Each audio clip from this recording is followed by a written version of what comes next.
gentlemen, good day and welcome to the Q1 FY24 earnings conference call of Apcotex Industries Limited. As a reminder, all participant lines will be in the listen-only mode and there will be an opportunity for you to ask questions after the presentation concludes. Should you need assistance during the conference call, please signal an operator by pressing star then 0 on your touchtone phone. Please note that this conference is being recorded. At this time, I would like to hand the conference over to Ms. Purvangi Jain from Valorem Advisors. Thank you and over to you, ma'am. Good afternoon, everyone, and a warm welcome to you all.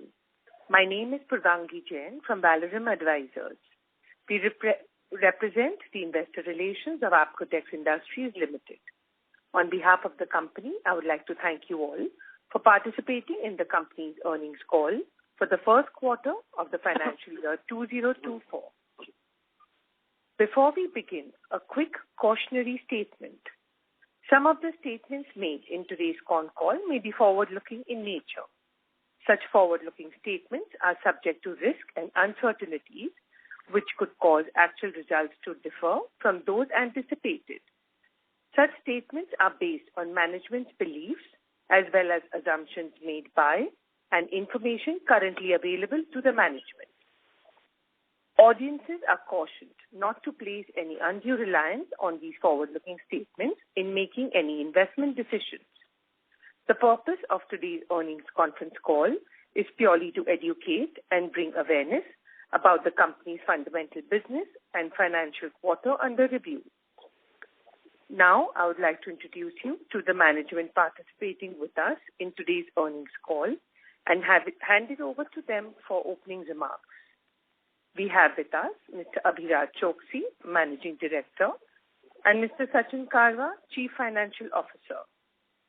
Without any further delay, I request Mr. Sachin Karwa to start with his opening remarks on the financial highlights. Thank you. Thank you, Purvangi, and good afternoon, everyone, and welcome to our earnings call for the first quarter of financial year 2024. I hope you had an opportunity to review the financial statements and earnings presentation which have been circulated and uploaded on the website and stock exchanges. First, let me brief you on the financial performance for the first quarter of financial year 2024. For Q1 FY24, the revenue from operations stood at INR 278 crore, which witnessed a decline of around 9% on year-on-year basis and increased by about 8% on quarter-on-quarter basis. EBITDA for the quarter was 26 crore, which declined by about 48% on year-on-year basis and decreased by about 25% on quarter-on-quarter basis, with EBITDA margin stood at around 9.2%. The net profit stood at 12 crore, which declined by about 64% on year-on-year basis and decreased by about 48% on quarter-on-quarter basis, with PAT margin stood at 4.36%.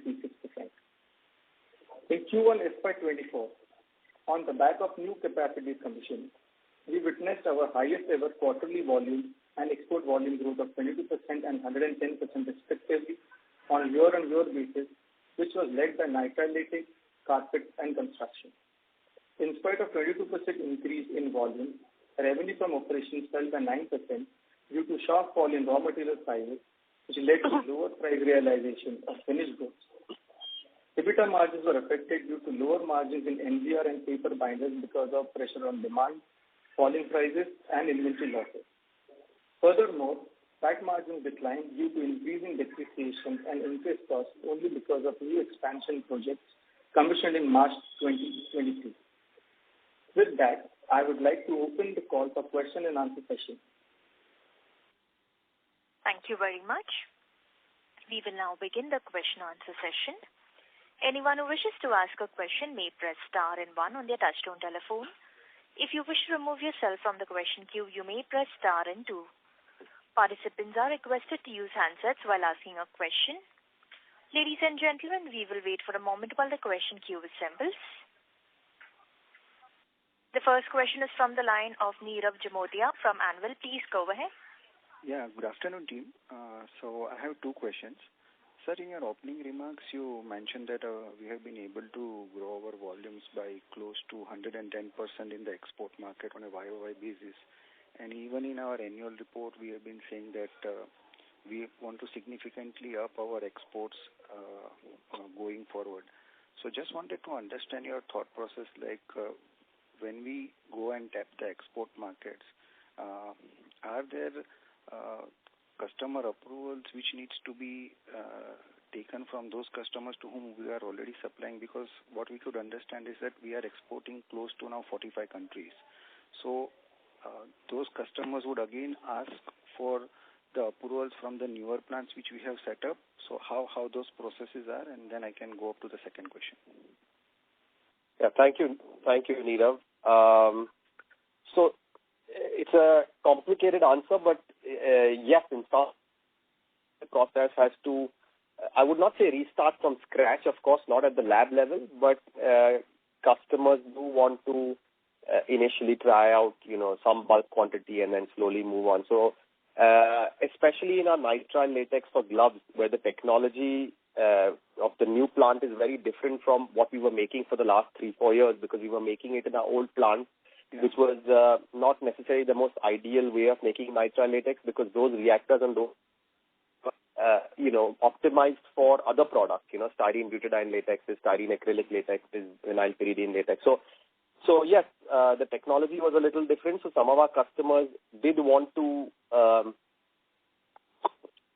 not restart, but wanted to start the offtake slowly. So starting from March itself, we started, once our plant commissioned, and slowly we've moved up. Now we've completely, I'm happy to say, at least as of now, about a couple shut down all production of nitrile latex from the old plant. Now everything is being manufactured in the new plant.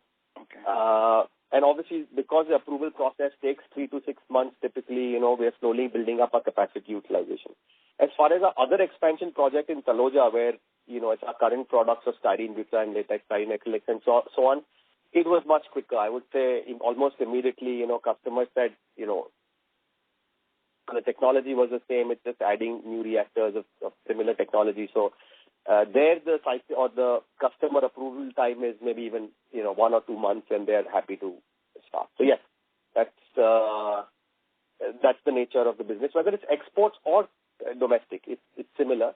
But I'm happy to say that this quarter, 31% of our overall sales is from export market. We are still very much an Indian company, strategic focus.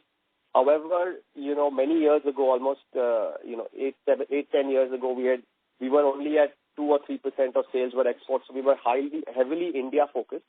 So it was a strategic decision that over time we focus on products and geographies that would allow for strategic exports, tactical and strategic exports, and that's what we have done.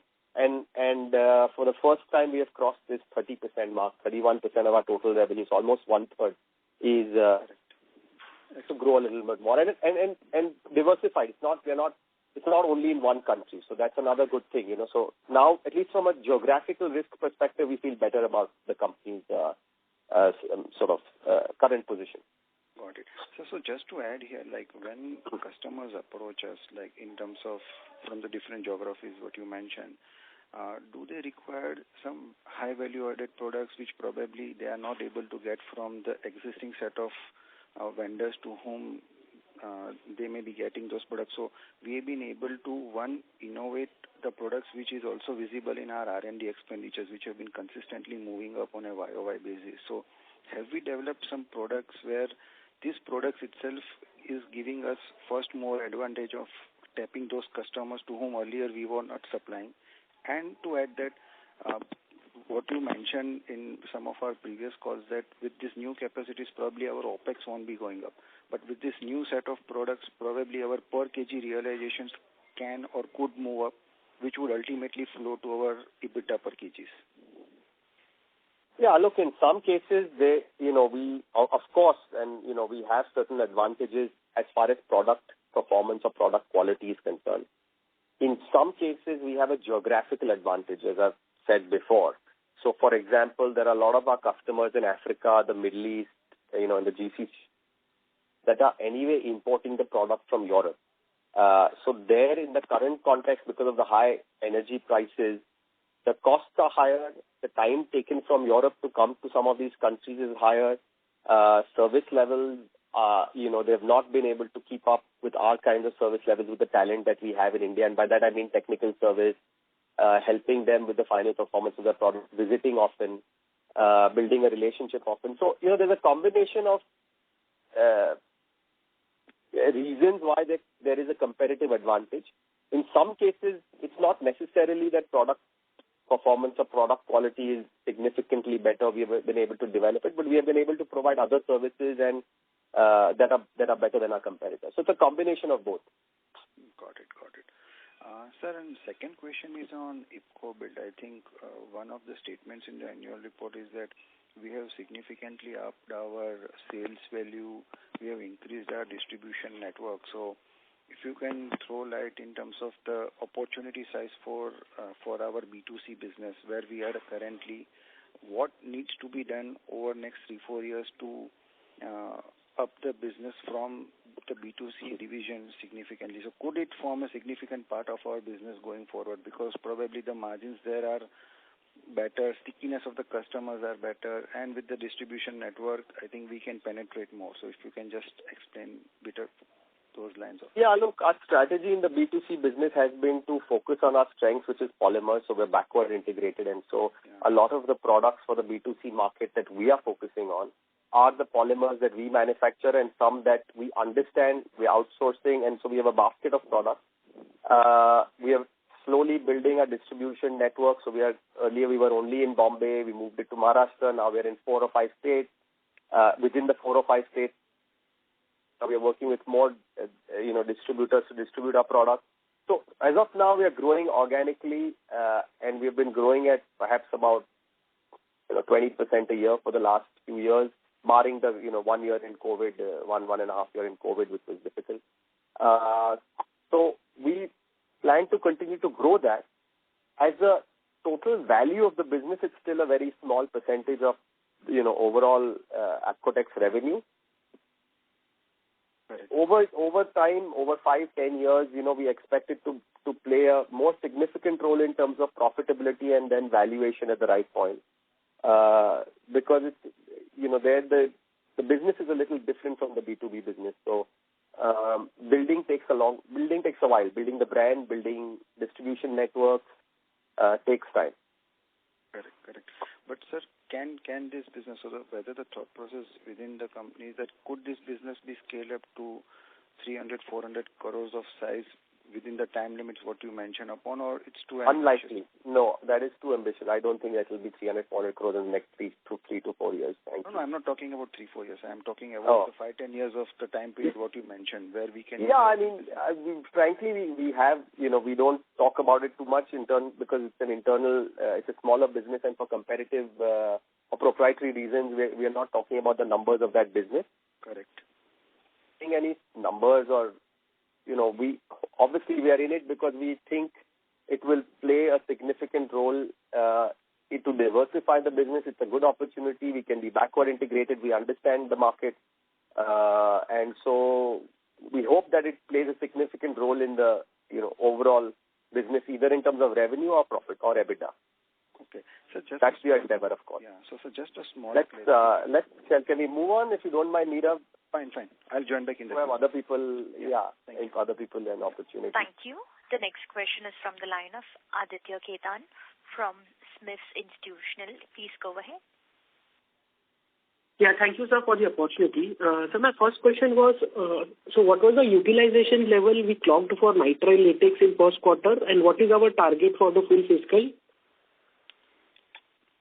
So for the first quarter, our utilization level was approximately 30%. 30% plus minus. Yeah, somewhere around there. And obviously, every quarter every month rather, we are looking to increase that.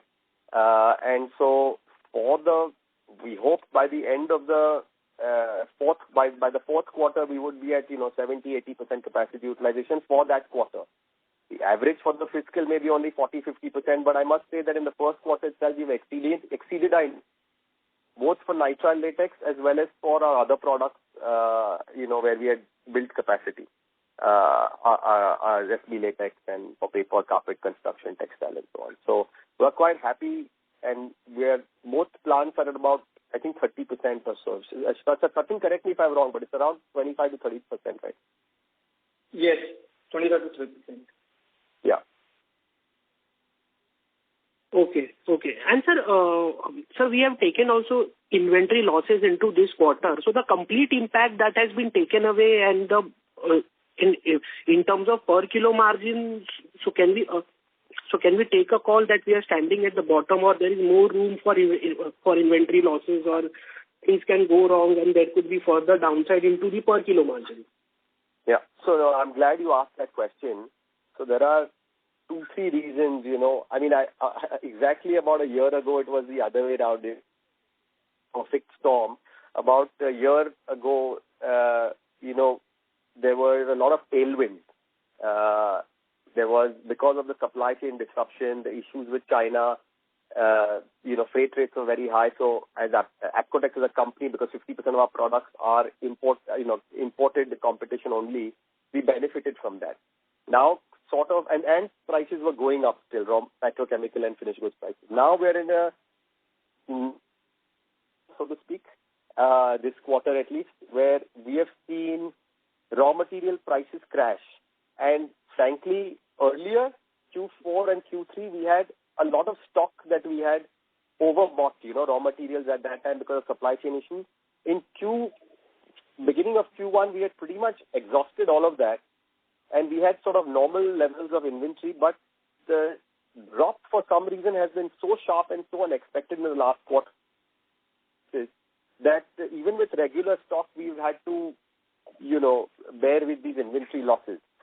To answer your question, yes, it continues into Q2. I think from it's a little bit recent, but in the last week or 10 days, I would say things seem to have bottomed out. But I think it's too early to say. We have to wait for another couple of weeks. But, it was still dropping as of July. So it's difficult to predict when. If you were to ask me, in my opinion, there's not much left to go below. It's really, some of our petrochemical raw materials are at the lowest that I have seen in many years. Even some of them below COVID, if you believe it or not, when the first COVID wave hit. So it's unbelievable. Got it. So just one last question, sir. Considering our nitrile latex business, when it runs at full utilization level, and since this product is majorly for catering the exports market, so this mix of 30% of exports, how much this can shift at peak utilization when nitrile latex will run? Can this go to around 45-50% or? Yeah, look, I think over the next 5 years, obviously we are going to grow the domestic market as well, where we have high market share in all our products, but that will grow at some clip. We are adding new products for the domestic market as well. But yes, we think, with nitrile latex and some of the other products that we are pushing, we're still pushing with some customers. There, at the peak, I think we had worked out about 40 to 45% of our overall sales should come from export. Got it, sir. Thank you, sir. 4-5 years later. Okay. Thank you, sir. Thank you. Before we take the next question, I'd like to remind all participants to please limit your question to 2 per participant. You may come back in the question queue if you have a follow-up. The next question is from the line of Bhavya Sonawala from Samasa Capital. Please go ahead. Yeah, so thank you for the opportunity. Hope I'm audible. Yes, absolutely. Go ahead, Bhavya.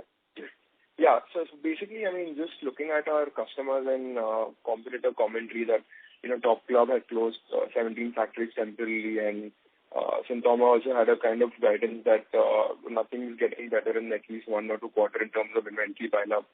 So how are we seeing the situation right now? What is our, take on the current market? If you can just throw some light on it, it would be great.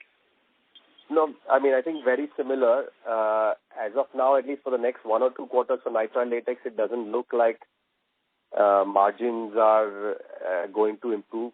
However, as you can see, some of the capacities that were added, both, at least the glove capacities, there is some shutdown happening. So hopefully with, again, normalizing at some point, things should return. I know from the way we are looking at it is that our nitrile latex margins are well below pre-COVID levels, maybe 1/4 of pre-COVID levels. When I say margins, contribution margins at the gross margin level. And obviously like 1/10 of what they were during COVID levels, but let's assume that's negative. And also compared to our other products, they're much lower. So at some point it has to correct. Supply demand will correct itself. Unfortunately, we came in at a time, our new plant came in at a time when, the market is at the bottom. It has been for the last 6-8 months or more. And it's expected to be, as you said from the commentary, that some of our customers like Top Gloves and others have been given and some of our competitors as well. I don't think we have any different view. So our focus is though, since our capacities are quite small, at 50,000 tons, and we're already doing, as I said, about 30% in the first quarter of commissioning the plant, which I think is a fantastic job that the team has done.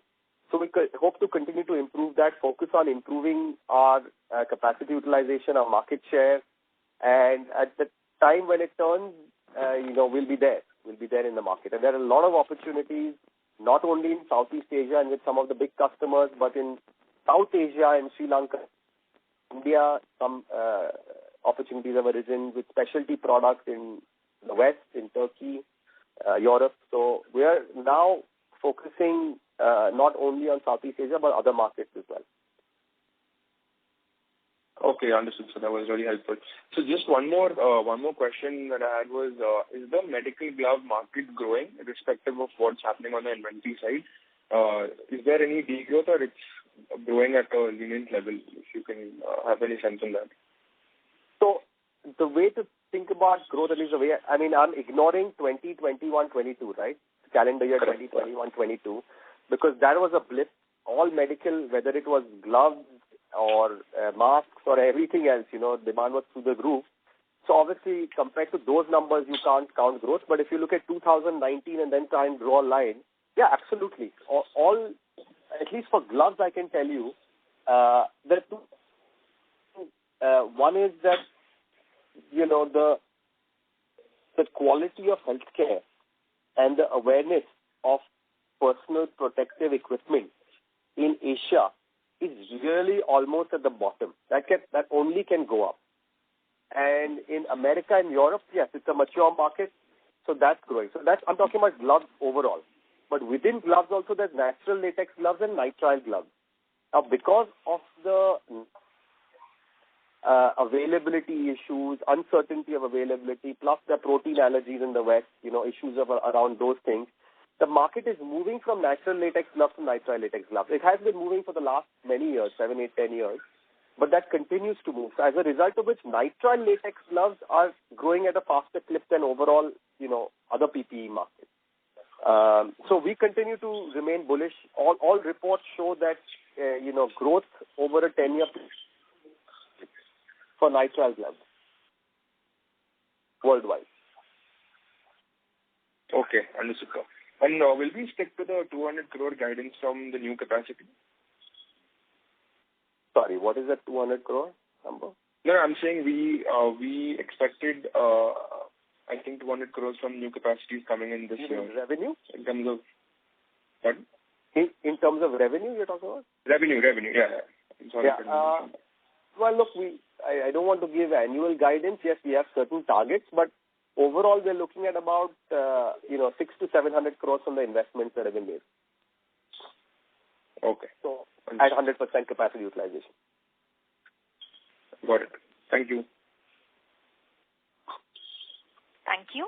Before we take the next question, a reminder to the participants to please limit your question to 2 per participants only. The next question is from the line of Aditya from Securities Investment Management. Please go ahead. Yeah, hi sir. Thanks for the opportunity. So if you could quantify the inventory loss for this quarter? Yeah, I would say, I think we would have lost about almost or around 3% EBITDA because of the inventory losses this quarter. Okay, got it, sir. And so what was the QOQ decline in the raw material prices for us? Good question. So, of course, as you know, we have multiple raw materials. I am just trying to find you those data, but for the quarter, I would say between March and June, depending on the raw materials, anywhere between 10 and 30%. So one of our major ones was almost 30% across over the quarter. And if you take a 4 months, including July, it's even more. 18 and 45% or something like that. So it's a big drop. It's one of the biggest drops we've ever seen in such a short period of time in a quarter. It has happened in the past as well, but it's very, very, very rare. So while we have, what we look at as regular stock gains and losses, maybe plus minus 1% here or there, this has been obviously much steeper than what would be a sort of average or normal. So any specific reason why we are seeing such a sharp decrease? Because the crude has remained stable for the last 1 to 2 quarters. So any particular Absolutely. Reason? So we were surprised as well. There are a couple of reasons. One is, at least from March, it was frankly for us also internally, we didn't expect this kind of drop because we thought, post-COVID, the prices had already come down a little and stabilized for 1 or 2 quarters. And then suddenly to see this happening after March, especially when crude was around the same, it's been around $70, $80 for the last 3-4 months. So one reason is China. They're saying China post-COVID, the kind of pull that was expected has not happened. And as a result of which these commodities that we buy, at least for us, our petrochemicals, and I can't speak for every, but I hear a lot of them also, because of China's slowdown, that was unexpected and therefore there's been a sharp drop. And then, of course, and that also has had an impact, on the demand for these raw materials. So as a result of which, sudden crash has happened. Okay, sir. And so if you could just help us explain what is happening in the NBR market. So are we seeing higher imports from the players in South Korea? Yeah, look, we are seeing imports as well. But NBR is it's a little bit of a cyclical commodity market. Unlike our latex products, which are not easy to store, not easy to transport, with NBR you can store anywhere. It's a synthetic rubber. You can store it for 6 months, 1 year. So what we have seen is because raw material prices have come down, there is also destocking happening, which typically doesn't happen in latex products, but in rubber products that can happen. People don't want. So they run at very low inventory. So there is an amount of destocking. So therefore, demand itself has been pretty poor in China, in India. When I say demand, I don't mean final consumption demand. I mean selling or buying of the product right now for the last 2-3 months. But that's turning now in Q2. We see it turning now going forward because it's kind of bottomed out. And sometimes it's prices are coming down, demand reduces, therefore prices are coming down. That cycle continues for 2-3 months till it kind of bottoms out, So volumes and margins have been quite challenging for NBR in the last quarter for sure. Got it, sir. And what is happening in the synthetic latex business, excluding the nitrile latex for the domestic market? Because you have mentioned that we have seen some weakness in the paper segment. So if you could just elaborate what is happening over there? Yeah, look, I think weakness in the sense there has been not much. This quarter, we have not grown in the paper segment. That's what we mean by demand. We have added capacity. Our competitor has added capacity. So there is a little bit of, market share sort of grappling going on as a result of margins in paper, especially have been a little lower. But I don't think the weak demand has not resulted in lower volume.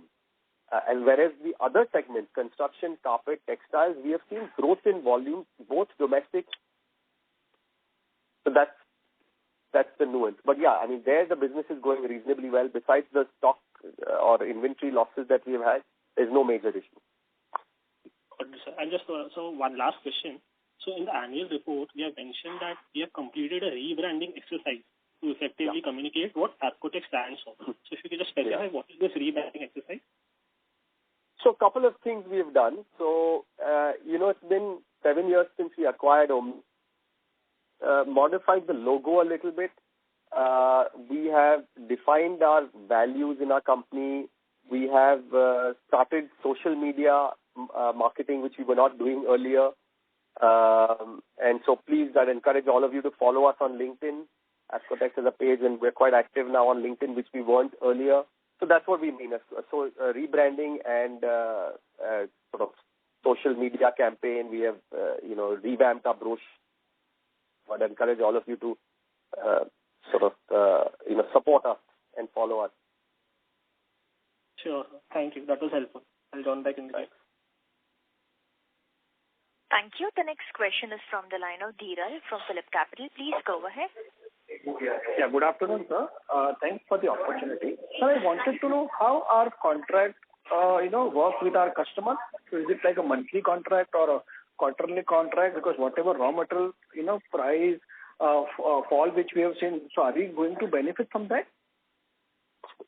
No, on the contrary, we're not benefiting from it because we have two types of pricing. One is formula pricing, which is based on some published rates of raw materials. Sachin, what percentage? About 25 to 30% are on formula price customers, from what I recall. Yeah. So around sort of monthly spot pricing. So what typically happens is when there's weakness in the market and prices are falling, we're forced to correct our prices on the first of every month because that's the industry norm. Typically on the first of every month, all us and all our competitors issue our pricing list for the month. But we are still stuck with some amount of high-cost material, raw material and finished goods, because we have to work with some kind of inventory. So that's where the inventory losses come in, and that's been the problem this quarter. So it doesn't benefit us. Where it benefits us is when things start going up, and then we may have some stock gains also. So typically, as I said, look, stock gains and stock losses generally doesn't make a difference of more than 1% a quarter, But in this quarter itself, we've had a pretty large hit up to about 3% because the drop has been very sharp and constant over a period of 3 months. Sometimes we see a drop for 1 month and then, flattening out or rising also in the third month. Okay. Between March and June. Okay, so whatever, drop in the prices, what we have seen, that we have to compulsory pass on to the customer. Absolutely. Okay. And so lastly on the capex part, so whatever capex we have done till date, so what will drive the next leg of growth in the company, sir? So as of now, we have just completed a capex of 100 crores over the last year or two. So we're more in the consolidation phase, and what we have is enough for the next couple of years. So we're just consolidating right now, watching our cash flows, debt levels.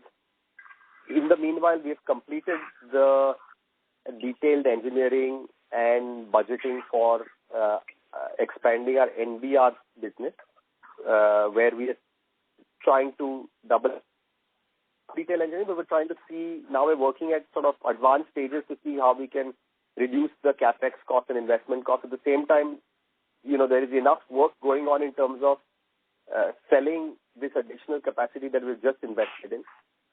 So one area of growth is the NBR business. The second area of growth is that as and when the nitrile latex market turns in terms of margins, at a minimal investment, we can further volumes by about 60%. So that's another area. And the third area is, of course, growing with our current sets of businesses. And we can always invest again in our, expanding our current set of businesses. And the fourth is we are looking at new products, new opportunities, which are very different from, our current sets of products. So at the right time, as and when we have something concrete,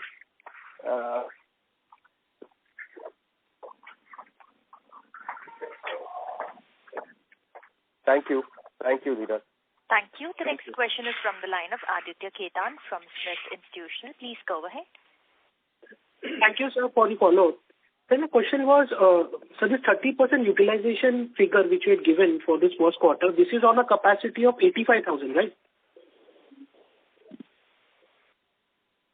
This is on an annual capacity. Yes. So The quarterly capacity is 1/4 that, so let's say about 21,000, and then 30% of that, yeah.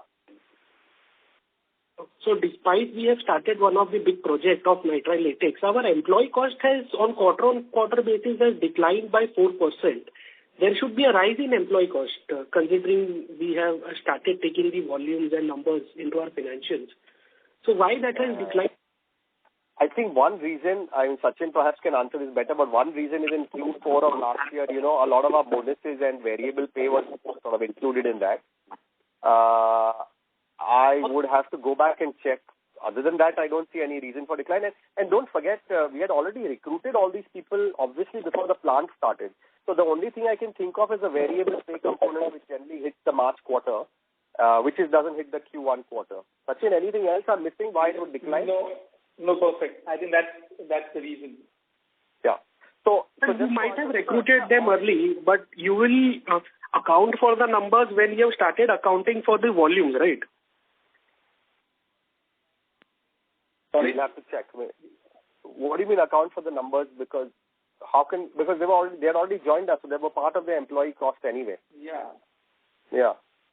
Okay. And some of them at that point were working because the plant had not started. They were working in our other current plants, those kinds of things. I mean, it's been going on for the previous 6-8 months. So they were part of the employee cost. I mean, that's the only thing I can think of. There may have been sometimes we also have some provisions made that are written back or something, but that might be minor, I don't think. But it's not a big issue, yeah. Got it. Sir, so currently, sir, what the issue with the chemical industry, what they are facing is the weakness in demand into US and Europe. So out of our total exports, sir, how much will US and Europe will contribute to the total export sale? And what is the outlook currently like, what you are experiencing? Sachin, would you have it? But my sense is not more than 10-15% is Europe and US for us. And that's why, as you can see, we have seen a 22% volume growth overall.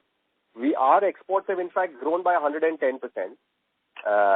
Frankly, we have not seen any in us as a company. But you are right. US and especially Europe, I would say more than the US. Europe has definitely seen a tough few months in terms of volume demand, and that's what I hear for other companies. But ours is not significant amount. It's, I think, less than 10%.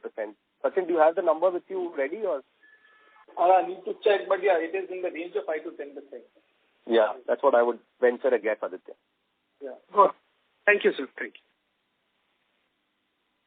Thank you. The next question is from the line of Ankit Tanodia from Smart Sync Services. Please go ahead. Thank you. I just wanted to know what is the percentage of our revenue from NBR today? Roughly, it's not exact. I mean, look, I don't have today, meaning for the quarter, we don't give quarterly numbers. So I can tell you broadly, obviously this quarter there's been a change. Come from not NBR, from other latexes, nitrile latex and other SB latex for carpet construction and so on. But I would say about probably around 30%. I don't plus minus couple of percent. I will have to work the exact number. In the last year, same quarter, we were at the same level, 30 to 35%. So I was expecting it to come down. Yeah. So it may be 35% last year, 30% now. And given the exact number. Okay, no problem. So, given the growth we are seeing in the other segment, how do we see our product mix going forward, say, in the next couple of quarters or maybe 3-4 quarters down the line? If you can give some broad guidance. A large chunk of the growth is going to come from the latex products, nitrile latex and, styrene butadiene latex, styrene acrylic latexes and so on. Growth is going to come from there. But even NBR, we are expecting a growth because we have done some debottlenecking recently. So, which I had not announced earlier, but to the extent of another, 15-20%, we should be able to. We're working out the exact numbers because we were able to free up a lot of the capacity since nitrile latex now has moved into its own new plant. So at both the sites, we have some extra capacity for other products. So we're working out those exact numbers. So, but the large chunk of the growth will come from the latex product and minor from NBR. And related to NBR, as in, do we see any dumping risk anytime now? Sorry, can you repeat? Do we see any dumping risk here in NBR, which we faced in 2019? Yeah, absolutely. It's that risk is always there because it's, as I said, it's store product. China is really the main consumer of NBR.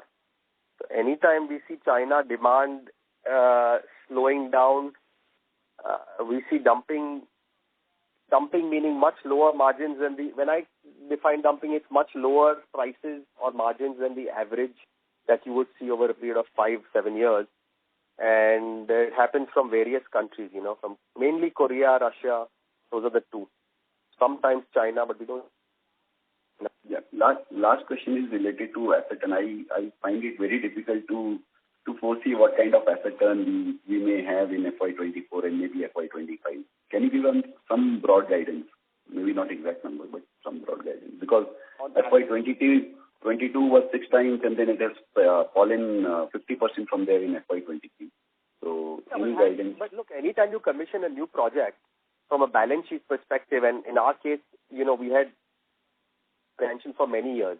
So as till FY22, all our assets were, sort of pretty much written down or, lower, and suddenly you have this large chunk of 200-250 crores coming in 1 year, as a result of which, and the volume hasn't picked up that much, and therefore asset turn is lower in that one shot. Same thing happens with ROCE, for example, ROCE numbers. So when you look at asset turn numbers and ROCE numbers of our company or any other company, where there is a sudden loss made in 1 year, you will see that the following 1 or 2 years, numbers like asset turn and ROCE will be lower. And then over the period of 4-5 years, 3 to 4 years, it will go back to, the original level. So, that's I don't have a guidance for this year. But I mean, on a longer term perspective, you expect it to go towards 5 to 6 times. 5 times, yeah, absolutely. Now, 6 times may have also been, towards the end of our, that's at the end of our, not end of the capex. How do I put it? Just before the start of our capex cycle, it was. So a lot of our assets were anyway depreciated to a large extent. We did not have major investments in the last 4-5 years.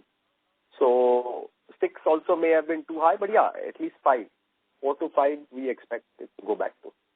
Yeah, one last question regarding EBITDA per ton. I know that you don't disclose the exact number, but directionally, if you can just let us know where we were 1 year from now, where we are today, and directionally, how do we see?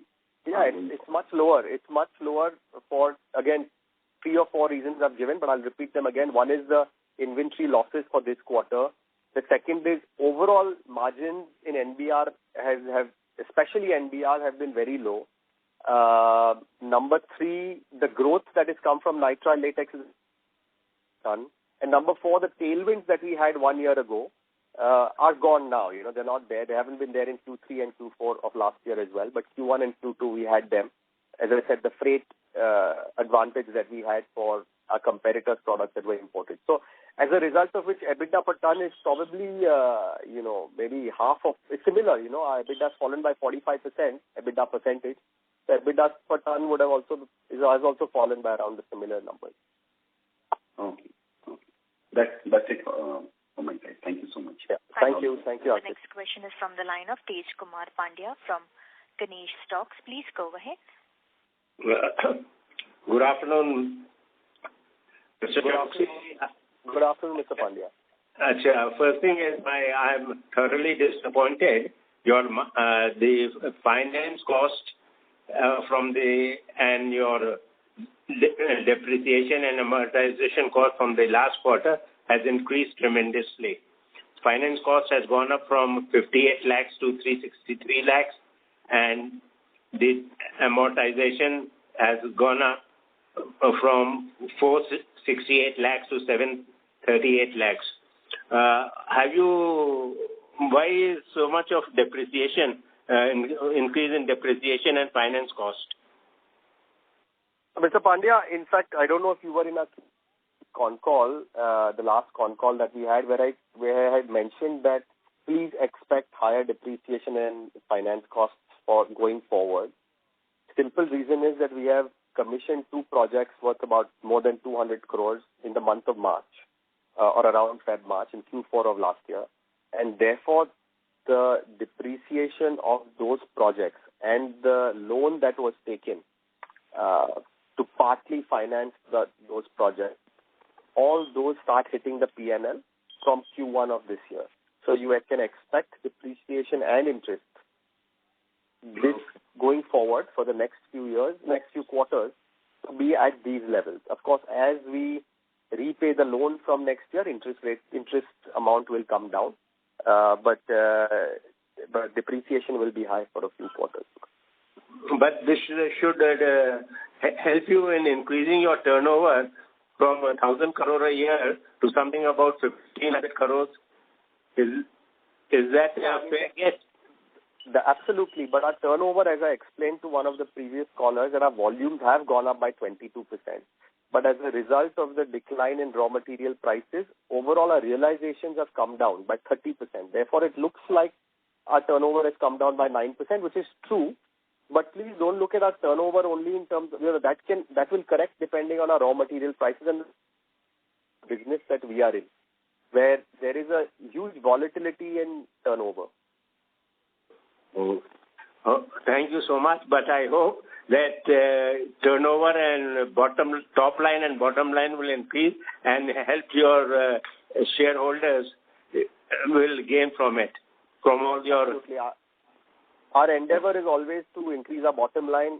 Top line will depend on what's happening with the raw material prices and the oil prices. But bottom line is more important. Absolutely. Bottom line is more important. So that based on that we get our dividend. Absolutely, Mr. Pandya. Thank you. Thank you for that. Thank you. Thank you.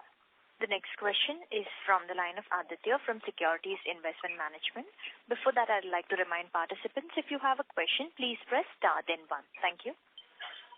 Yeah, hi sir. Hi for the follow-up. So in March quarter, we had a revenue of 255 crores, which was coming from our old facilities. So considering a average 15% realization drop, we would have done 220 crores from old facilities. So would that mean we would have done around 55 to 60 crores coming from our new facilities? Would that be a correct understanding? Sorry, but I don't have the Q4 versus Q1 numbers with me right now. But yeah, it will be very similar, Aditya, because, from what I recall, our volumes across the last were pretty much flat because we were running at 100% capacity utilization for all of last year. So between Q1 and Q4 of FY23. Now, in Q1 of FY24, we have gone up by 22% volume terms compared to Q1 of last year, corresponding quarter of last year. Sachin, would you have this number with you? What's our percentage growth compared to Q4? But I would assume it's about the same, maybe a little higher or 24, 20. Sachin, are you there? Do you have it? Hello? Yes, can hear you now. Yeah. So for the increase in terms of... Sorry. What's the increase in terms of volume compared to Q4? It's in the same range. Same range, yeah, that's what I thought. Yeah, it's in the same range. Okay, so what I was trying to get at was the revenue from a new facilities around 55 to 60 crores in this quarter. Let's talk in percentage. As he said, it's about the same. I don't have the numbers in front of me, and sorry about that, but I know it's a 25% growth in volume. Sure. And so the new facility in Taloja, where our capacity is 30,000, we could have expanded that capacity, but we are waiting for some environmental clearance. So have we received the same? Sorry, say that again? Our Taloja facility, yes. capacity was 30,000 metric ton for the nitrile latex, but we converted it to synthetic latex. But we could have expanded that capacity by, I think, around 20,000 to 25,000 tons, but we are waiting for some environmental clearance for the same. No. So it was about 10,000. Initially, when we invested, it was 10,000 tons of nitrile latex. Then when we latex market was going to be challenging for a few quarters, and the demand for our current product really took us by surprise, especially exports. Therefore, we converted that facility while we were investing in the project last year to also manufacture our current products of styrene butadiene latex, styrene acrylic latex, and a capacity of about 35,000 tons. So 10,000 became 35,000 tons. And you are right, we had a permission to make up to 10,000 tons, which is what we have done in Q1. Now we expect the final to go above 10,000 tons. We expect that to happen in the next couple of months. So we have been running that at about 10,000 tons full capacity, which is about 25 to 30% capacity utilization, which is what we mentioned in the earlier. Is that clear? Got it, sir. It's complicated, but I hope it's clear. Yeah, got it, sir. Thanks. Thanks. Thank you. The next question is from the line of Atman Shah, an individual investor. Please go ahead. Yeah, hi Abhiraj. My question is related to investments of shares which you have in your portfolio. Now, isn't it the right time to usually keep selling everything with the market also at its all-time high, and we can use the money to reduce the debt or use it for more strategic purpose? I know. Sorry, Atman, you were saying something. Your last part of the question, I can't hear you anymore. Yeah, hello. Yeah, so my question was related to the investments of shares which you have in your portfolio in the balance sheet. Now with the stock market also at its all-time high, and isn't it a good time to maybe gradually reduce the portfolio and use the money for your next leg of expansion, as well as use it to reduce the debt? Yeah, look, we debate this very often as well. There are a couple of ways to look at it. So the way we have looked at it is, number one, we don't time the market. I mean, we never know. So our treasury is something that we keep on the side, and invested about 70-75% is equity, and about 25 to 30% is debt, depending on, obviously recently there's been a run up, so equity percentage has gone up. So we will keep making those tweaks in terms of debt equity ratio for our treasury. But we have specifically taken a call to keep some amount in treasury. Today, the value of our treasury is 100 crores against a term loan that we have of about 125. We can immediately make the term loan close to zero and use our entire treasury. But what we have found in the past is, having some amount of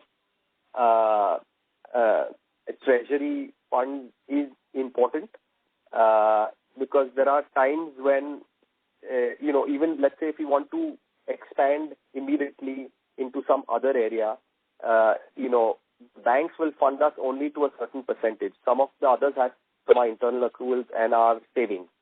And so for that reason, or sometimes there's an acquisition opportunity where you really have to put the money down on the table immediately.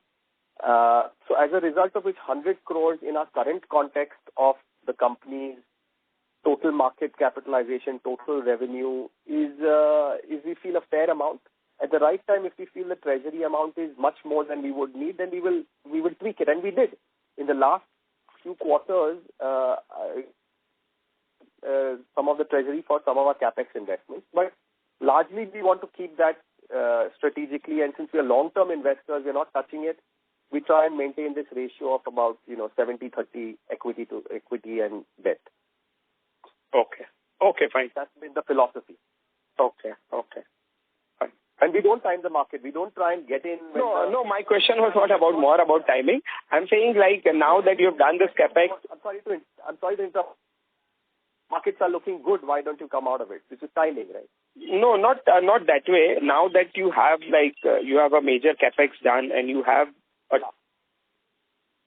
debt also, and you spoke about next leg of expansion also, right? 3 or 4 areas. So that money not invested in the shares and just keep it liquid.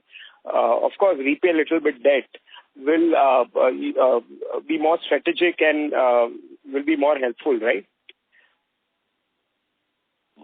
The different views, as I said, that's been our philosophy. But yeah, at the right time, as and when required, we will do that. Absolutely. If we require, when we decide to go ahead with expansion or if there's an acquisition opportunity, we will use this cash immediately for it. Right. Okay. Got it. Yeah. And I've also given an example. I don't know if you were there in my previous con calls. One of the reasons why 7 years ago when we acquired, this plant or this company, one of the reasons was the company that was selling selling wanted to see if we had cash in hand. And we said we did, and we literally closed the deal in 2 weeks because of that opportunity. And some of the other people who are eyeing that business could not because of that reason. Okay. So there are strategic advantages, which are hard to, quantify in a year or so. But if you look at a long-term basis, now that investment has given us, multiples of return, Okay. And we could only do that because we had the treasury at that time. Okay, fine. Yeah. Okay, thank you. Yeah. Thank you very much, Atman. Thank you. Yeah. The next question is from the line of Nirav Jamodia from Anvil. Please go ahead. Yeah, thanks for the opportunity again, sir. So just wanted to understand, like you mentioned that exports form 31% of our total sales in 1Q. If you can disclose the volume terms, like in terms of volumes, how it was. So the breakup in terms of our domestic volumes as well as the export volumes in Q1. So domestic and export volumes. So export volumes overall, so we don't give volume numbers, as I've said many times in the past. Yeah, so export volumes have grown by 110%. I think mentioned that in his opening remarks as well. That's fine. So that I understand. But in terms of our overall mix, so let's say if we have sold 100 tons in Q1, which forms 278 crores of sales, how was the volume breakup in terms of the export as well as the domestic? So was export 22% in terms of the overall volumes, which contributed to okay. Of the so we have given 21% 31% is in value terms. You want it in volume terms, what is the percent? Okay, got it. Number ready with you. What is it in terms of volume terms, percentage of revenue? Or percentage of total volume? Sorry, not percentage of revenue. Yeah. Okay. I can tell you, actually. Hang on. It's about... 1 second. Sachin, you have that number, but I think it's about 35%. Volume? Yeah. Is it? Yes. So yeah. Yeah. Hello. Yeah, in volume terms, it's a little higher, 34-35%. Okay. And if you can share for FY23 as a whole, that would be very helpful, sir. You're asking difficult questions. Okay, I have all these numbers. Okay. FY23. FY23 would have been about 23. I mean, I think from what I recall, value terms, it was about 20-21%. Correct. So volume terms would have been 2-3% higher, 2-3% higher, 24-20%. Yeah. Got it, sir. Again, I'm venturing a guess, but this is what I get. You have the numbers. Just a rough figure. Yeah, it's a rough figure because the volume is a little bit higher than the value. Let's put it that way, generally, because of the product mix. Correct. Of export. Why I ask is, let's say if our volumes also are going in the export market with some higher realizations, that would probably take us our overall sales to 40-45% at that point of time, because then realizations depends upon our raw material prices also. So it's better to track volumes rather than percentage sales at that point of time. Sure. Yeah. Okay. Thank you. Okay. Thank you very much. Thank you. Ladies and gentlemen, that was the last question for today. I would now like to hand the conference back to the management for any closing remarks. Thank you, everyone, for joining the Q1 conference call of Apcotex Industries Limited. We look forward to again seeing you in Q2. Just to summarize, I want to mention it's been a difficult quarter for us on 2-3 fronts. Raw material price sharply resulting in inventory losses, margins in some of our products also falling sharply, irrespective of the raw material prices coming down. In general, it's been difficult, especially in NBR and to some extent in the paper industry as well, where we supply our binders or polymers there. In the long term, we continue to, walk on the and our target. The silver lining is, of course, the 22% growth in volume. So we're focusing on volumes and market share and increasing our geographic breadth and depth with each customer. And we look forward to seeing you again in Q2 now. Thank you. Thank you very much. On behalf of Apcotex Industries Limited, we conclude today's conference. Thank you all for joining. You may now disconnect your lines.